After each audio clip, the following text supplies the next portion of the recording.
Hello, everyone. I saw a video the other day of a guy interviewing an American and what he thought about the Philippines. And I just thought it'd be kind of interesting to interview a Filipina and see what they thought about the Philippines and maybe what they think about Americans. So I've got a perfect candidate here, and we'll have that ready for you in just a moment. Mom and Jess are here. Mom's consented to answer some questions about her past life to give us an idea of what the Philippines is like. We appreciate your help, Mom. And so we're going to have 9 questions here. We're getting ready to get started. All right. All right. Number 1, what is your name and how old are you? Ako si Evarista Semblante Nacario, How old are you? Mama. 85. Years old. Nag-85 ko last October 26, 2023. So you're 85 and some months already. Yes. So number 2, where were you born and how long did you live there?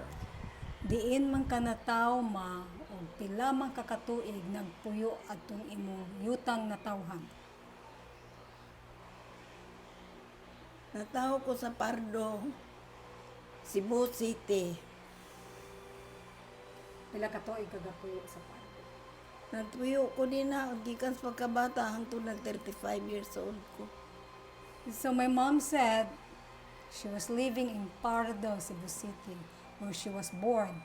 And she lived in Pardo until she was 35 years old. Okay, very good. Thank you. Tell us about your childhood in Pardo and what was it like growing up there, especially during the war? Sige ma, sulti ko ni ma sa imong pagkabata dito sa Pardo. Nga pag-abot sa gubat, kung naa kay mahinumduman anang panahon na. Uy, malipayon kay ko sa akong pagkabata sa Pardo ko, hangtod iabot ang mga Amerikano. Lingaw kay mi, kay ini kabuntag ana, linya mi mga bata at tumi sa kampo sa mga Amerikano, tagaan mi gatas, damig lata. Sudlan na mo sa gatas, tagaan mi gatas, Amerikano. Hangtod nag-eskwela ko elementary sa Pardo ra gyapon, hangtod nga nagdalaga ko Pardo pa rin, hangtod na minyo ko. So my mother said she has a happy childhood in Pardo. And she remembers that during the war, they were just so happy with the American soldiers because all children at the time, they were made to line up and they were given milk. So they have to bring their cans or whatever glass, but she said cans. So they will line up holding their cans and then the American soldiers will give them milk. Wow. So it wasn't a bad time then. It was a good time for you. So, good time tong panahon na ma. Panahon sa Amerikano, good time. Kung tayo na to. Yes, it was a good time during the Americans. So number 4, how did you meet your husband? Giunsa man ninyo pagkita ni Papa. Kanang kato akong bana, si Agustin Nacario. Magbisitahan to sa iyang friends, iyang maamigo din sa among silingan. Doon ra kay migbalay. Kay sa dalaga pa ko na magyud ko'y balay daan. Okay. So my mother said, my father used to visit a friend that was her neighbor. Not her, but her neighbor. So that is the first time that she saw my father. Okay, sige mapadayon ma. So magbisitahan si Papa sa imong silingan. Nga sa may nahitabo. Oo, kada Domingo magbisitahan to siya sa iyang friend. Hangtod nga, ihangyo siya sa iyang friend, nga ubanan siya padung sa amo. So my father used to visit that friend until such a time that my father asked his friend if he can visit mom's home. Sige ma, padayon ma. Mao to sinugdanan sa among pagkakaila. Nga, diin man mo nagsuroy-suroy ma. Magsuroy mi kauban sa iyang mga kuan, iyang mga kauban sa trabaho. Yan na man sa mi silingan nga parinti niya nga pareho sila apelyido. Pero diha ra sila nagkaila sa Pardo.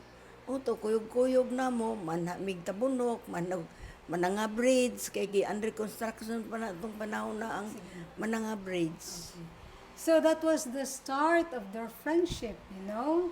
So they were going around, they go to places, and she remembered vividly that that bridge, the Mananga Bridge, that bridge that goes, that we will pass by when we go Tabunok, that was still under construction. And they like to go to that place just to look around. So, number 5, what kind of work did your husband do? Unsa may trabaho ni Papa mo?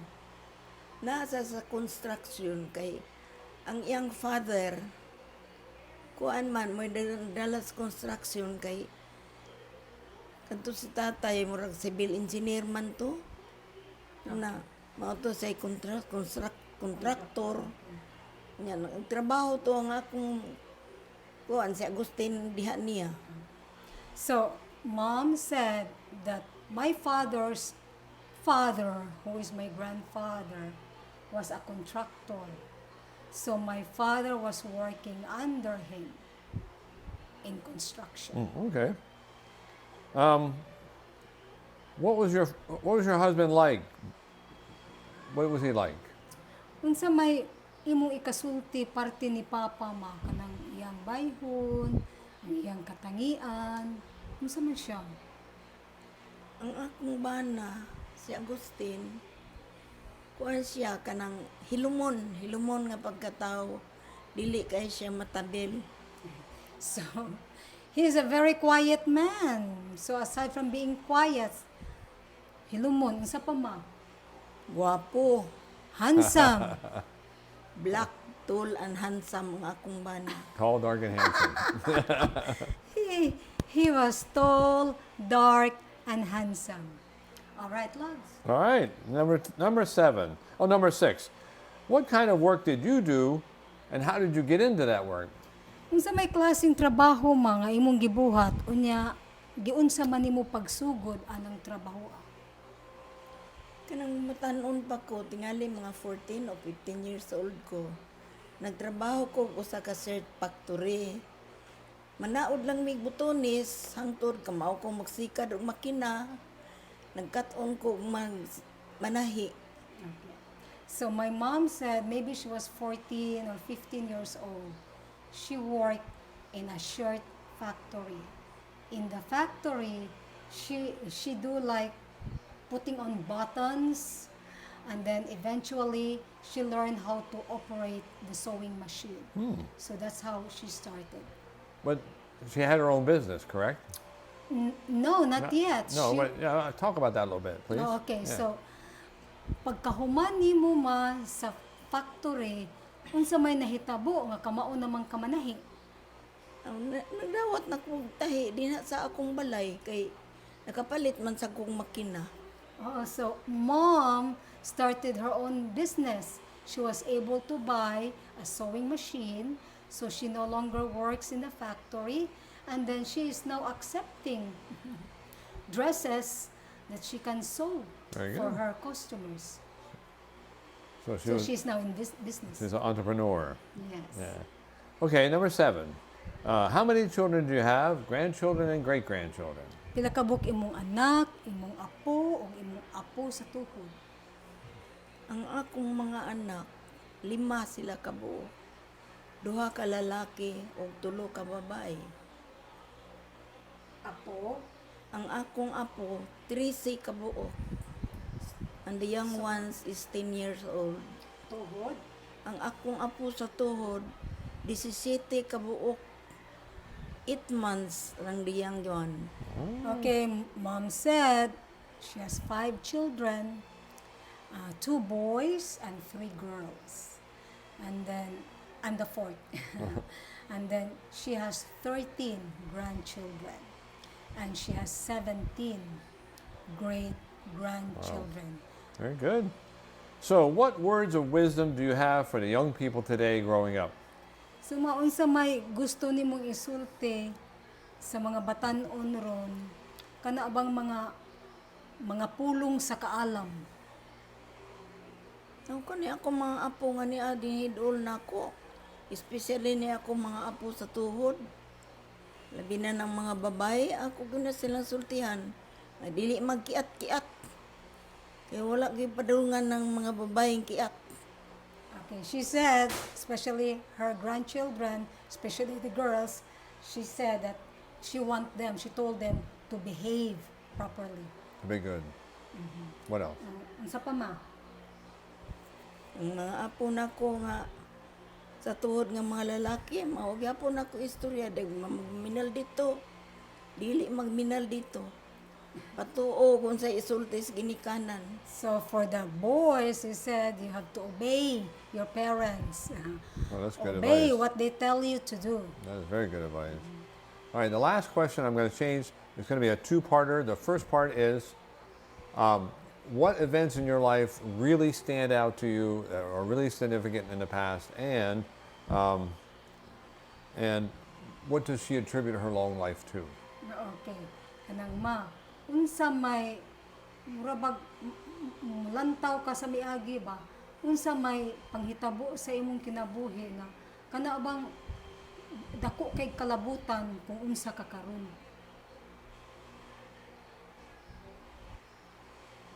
Dako kay kalabutan kung unsa ka karon. Unsa man mang imong trabaho, ang imong pagpangita og kwarta? Ang akong pangita sa kwarta, lipay gyud kay ko kay ang akong mga anak padayon gi eskwela. Hangtod nakahuman sila gi eskwela. Muna ang akong kalipay karon, especially Susita. O si Darling. Okay. So my mom said she's just so happy that because of her work, she was able to send us all to school. We graduated with our degree, especially So me. you all's graduation was good to her, significant. Yes, Yeah, yes. good, Especially me and especially darling. Darling. Okay, what was your last? What does she attribute her long life to?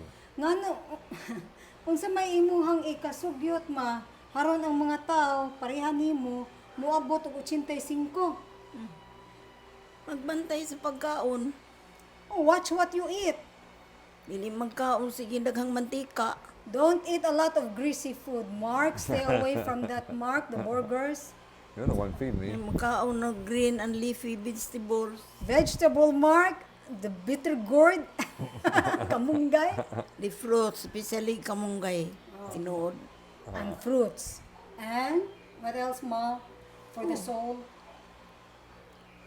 Bisag kuan kanang magampo sa Ginoo nga.